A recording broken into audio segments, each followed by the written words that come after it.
Bonjour à tous, bienvenue dans cette vidéo sur l'étude des fonctions. Donc je suis à la page 32 des notes de cours. Donc dans cette vidéo, il y aura beaucoup de nouveaux vocabulaire pour vous. C'est normal.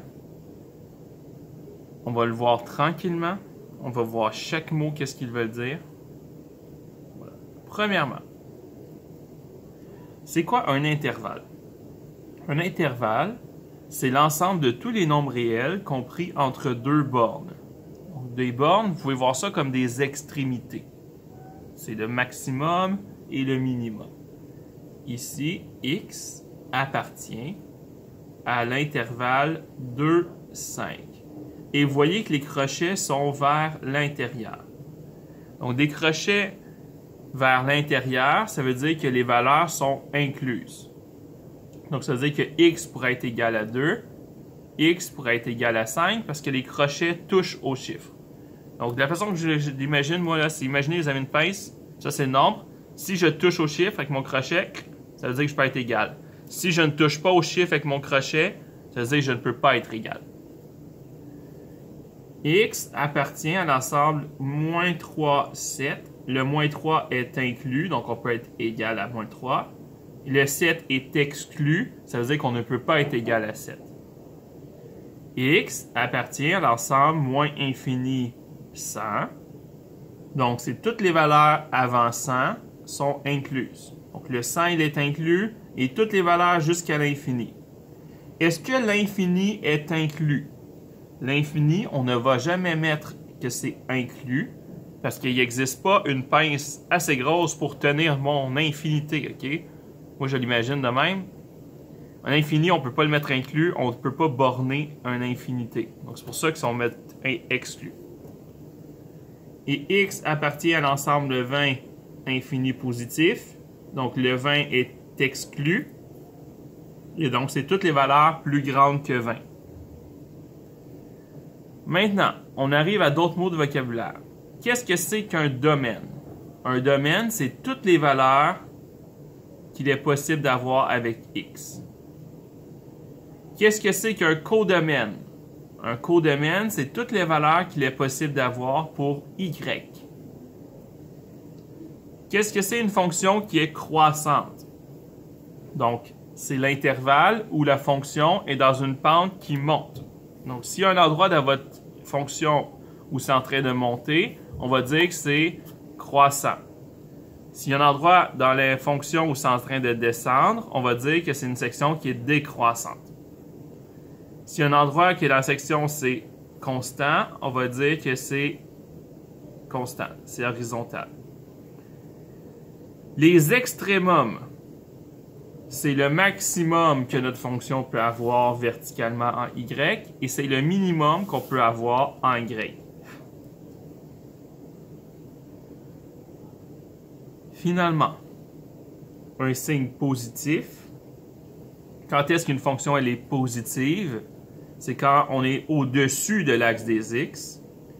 Et quand est-ce qu'on a un signe négatif? C'est quand on est en dessous de l'axe des x. Le ou les zéros de la fonction, c'est les points où la fonction touche l'axe des x. On appelle ça abscisse à l'origine. Et la valeur initiale ou ordonnée à l'origine, c'est le point où la fonction touche l'axe des y. On a une petite étoile ici. Il est possible qu'il y ait plus qu'un intervalle où la fonction est croissante, décroissante ou constante. Il peut aussi y avoir plus d'un intervalle où les signes sont positifs ou négatifs. Dans ce cas, on va ajouter un U pour union entre chaque intervalle.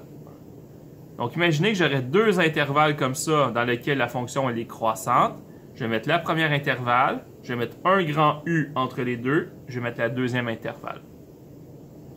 Tout ça, c'est nouveau. C'est normal que vous n'ayez pas encore vu ça. On va mieux le comprendre à l'aide d'exemples. Nous avons donc ici un exemple. On a la droite qui monte, qui descend, qui monte. On veut savoir le domaine. Je vous rappelle que l'axe des abscisses, ici, c'est X. L'axe des ordonnées, c'est Y. Le domaine, c'est les valeurs que x peut prendre. Donc, je vois qu'en x, je commence à moins 6, je termine à 5, et je peux être égal à ces valeurs parce que c'est des points fermés. Je vais dire que x appartient à l'intervalle fermé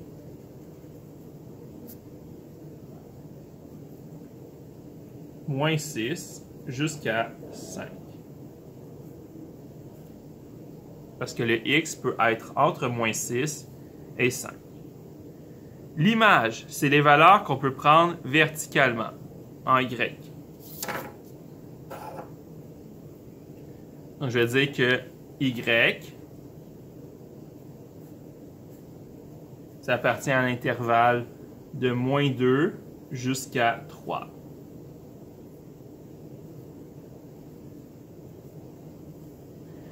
Abscisse à l'origine.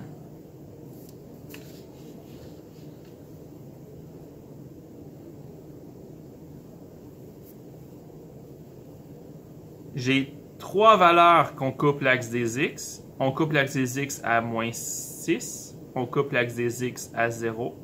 Et on coupe l'axe des x à 4. J'ai deux façons de noter ça. Première façon, ce serait de dire que j'ai x égale moins 6, x égale 0 et x égale 4. Donc, je pourrais nous nommer les trois. Deuxième méthode, où je pourrais les définir en extension, c'est-à-dire que x appartient à l'ensemble moins 6, 0, 4. Donc, les deux méthodes seraient bonnes pour nommer c'est quoi mes trois abscisses à l'origine. Qu'est-ce que c'est une ordonnée à l'origine?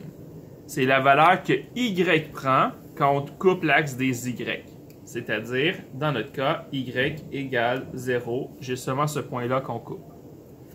Le minimum, c'est le minimum que y peut prendre. Donc, si je regarde, le minimum que y peut prendre, c'est moins 2. Maximum, le maximum que y peut prendre, c'est 3. Dans quel intervalle notre fonction elle est croissante? Il y a deux intervalles. Donc, j'ai x appartient à l'intervalle moins 6 à moins 3.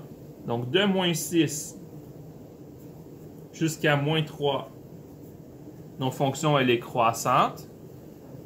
Et union de 2 à 5, ma fonction aussi elle est croissante. Donc, j'ai deux endroits que c'est croissant, c'est ici et ici. Donc, je vais dire les valeurs de x pour chacun. Dans quel intervalle on se situe. Quand est-ce qu'une fonction est décroissante? C'est de moins 3 jusqu'à 2. Donc, x appartient à l'intervalle décroissant de moins 3 jusqu'à 2. Quand est-ce que notre fonction elle est constante? Il n'y a nulle part qu'elle est constante. Donc, si on veut être très mathématique, on pourrait dire x appartient à l'ensemble vide. Ça fonctionnerait aussi. Ou on pourrait dire qu'il n'y en a pas. Mais ça veut dire ensemble vide, c'est qu'il n'y a vraiment rien qui est ça.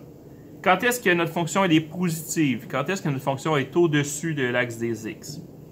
Notre fonction est positive de là à là. Donc, je vais dire x appartient à l'intervalle de moins 6 à 0, union de 4 à 5.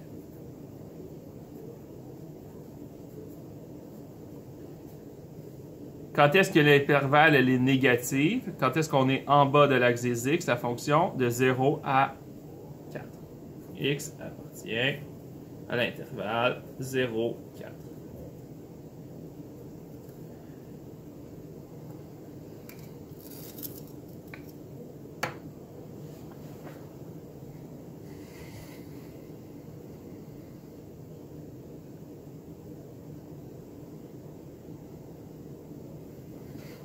Donc, en tout temps, dans la vidéo, vous pouvez faire pause, essayez de faire le prochain par vous-même et on va le corriger dans 2 secondes. Parfait, on va faire le deuxième. Donc, le domaine, c'est les valeurs que le x peut prendre. Donc, le x commence à 0. Je vois ici que c'est des bons de 1. Donc, j'ai 1, 2, 3, 4, 5, 6, 7, 8, 9, 10, 11, 12. Et en vertical, des bons de 2. Donc, 2, 4, 6, 8, 10, 12. Ici, j'ai moins 2, j'ai 0, moins 4, moins 6. Parfait. Donc, le domaine, c'est les valeurs que x peut prendre. Je vais donc de 0 jusqu'à 12.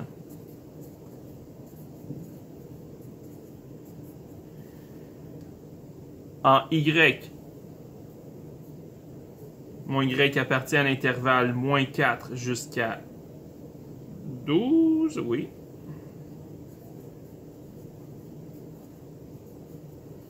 L'abscisse à l'origine, c'est les valeurs que x prend quand on coupe l'axe des x. J'ai donc 1, 6, 12.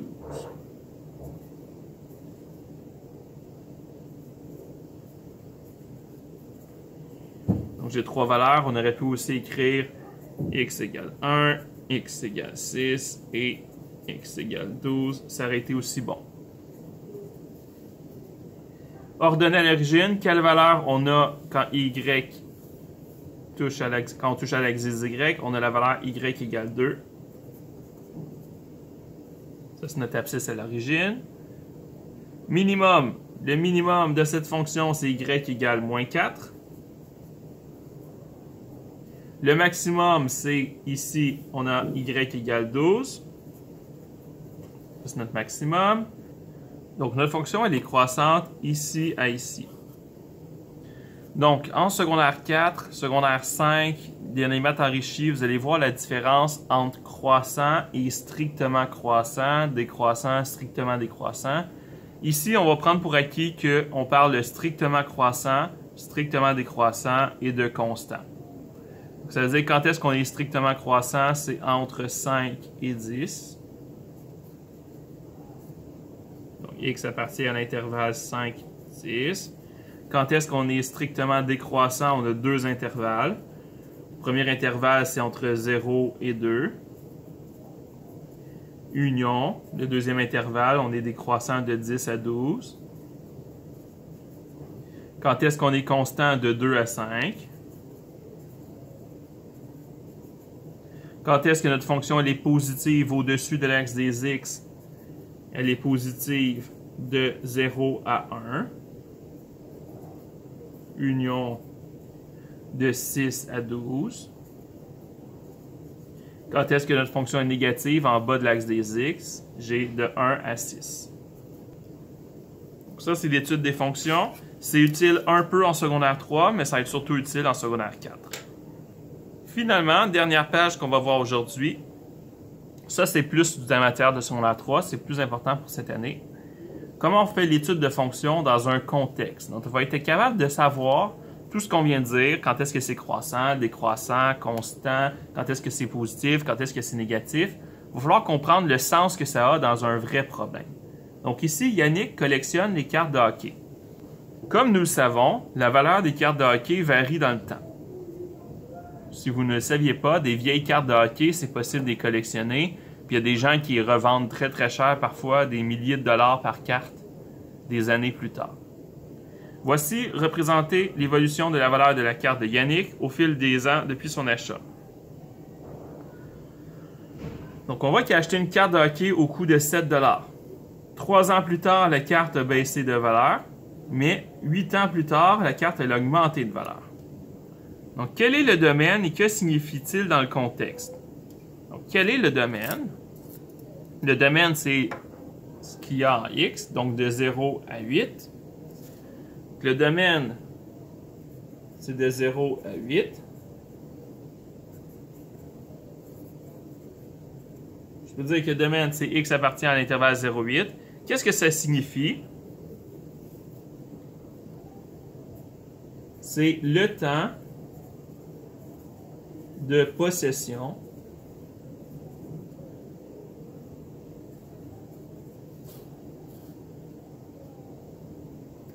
de la carte.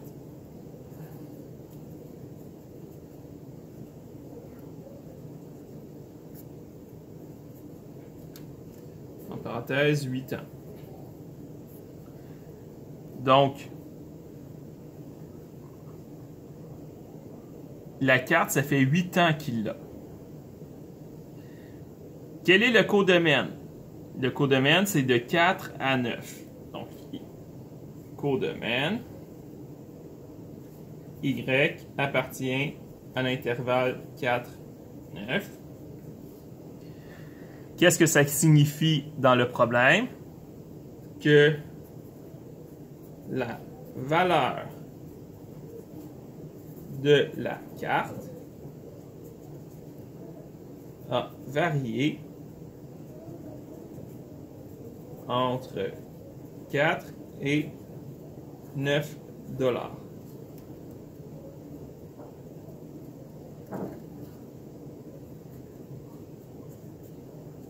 Durant les 8 ans. Donc, durant les 8 ans qu'il a possédé la carte, on voit que la valeur de la carte, elle a varié entre 4 et 8 $. Quel est le maximum que signifie-t-il dans son contexte? C'est la valeur maximale qu'a eu la carte. Et je peux dire que le max, c'est Y égale 9. Notre maximum, c'est Y égale 9. Et qu'est-ce que ça représente? La valeur maximale qu'a eu la carte. Dans cette situation, que signifient les intervalles de croissance et décroissance? Et si on analyse ça dans cette situation-là, on peut voir que dans les 3 premières années, la carte a diminué. En fait, j'aurais dû dire durant. Durant les 3 premières années, la carte a diminué de valeur. Mais durant les 5 années suivantes,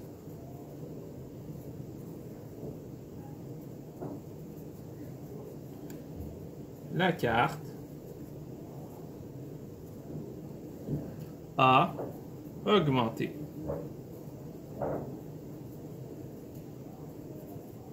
De valeur. Donc, c'est important de pouvoir prendre le problème et l'interpréter dans un contexte de vie courante. Sur ce, bonne journée. À la prochaine.